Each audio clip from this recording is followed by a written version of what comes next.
នេះគឺជាស្នាដៃអស្ចារ្យមួយដែលនៅបាតសមុទ្រវាគឺមិនត្រូវបានបង្កើតឡើងដោយ Picasso, Da Vinci នោះទេវាគឺត្រូវបានបង្កើតឡើងដោយសត្វត្រីជាការពិតណាស់អ្វីដែលលោកអ្នកបានឮគឺត្រឹមត្រូវហើយឥឡូវនេះមកជួបជាមួយនឹងត្រី Puffer ជប៉ុនវាគឺជាសិប្បករដែលធ្វើឲ្យពួកយើងអ្នកទស្សនានេះនឹកស្មានមិនដល់ថានៅជម្រៅនៃបាតសមុទ្រអាចនឹងមានត្រីប្រភេទនេះនៅឯទីបាតសមុទ្រនោះត្រីតូចមួយនេះវានឹងចំណាយពេលជាច្រើនថ្ងៃដើម្បីនឹងឆ្លាក់រូបសាច់ម៉ាន់ដាឡាដ៏ល្អឥតខ្ចោះដែលមានទទឹង 2.5 ម៉ែត្រដោយប្រើតែព្រុយរបស់វាប៉ុណ្ណោះវ៉ាវពិតជាល្អណាស់ហើយអ្វីដែលវាឆ្លាក់នឹងតុបតែងដោយសម្បកខ្យងនេះដូចជាស្ថាបត្យកម្មមួយនៅខាងក្រោមទឹកដ៏រ៉ូមែនទិកអ្នកវិទ្យាសាស្ត្របានហៅថានេះគឺជាស្នាដៃដែលមានភាពជាក់លាក់បំផុតនៅក្នុងបាតសមុទ្រក៏ប៉ុន្តែវាមិនគ្រាន់តែជាសិល្បៈប៉ុណ្ណោះទេ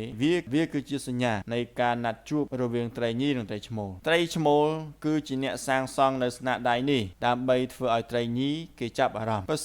សិនបើនាងត្រីញីនោះគេចូលចិត្តនៅការរចនារបស់ត្រីឈ្មោលនាងនឹងព្រមដាក់ពងនៅចំកណ្ដាល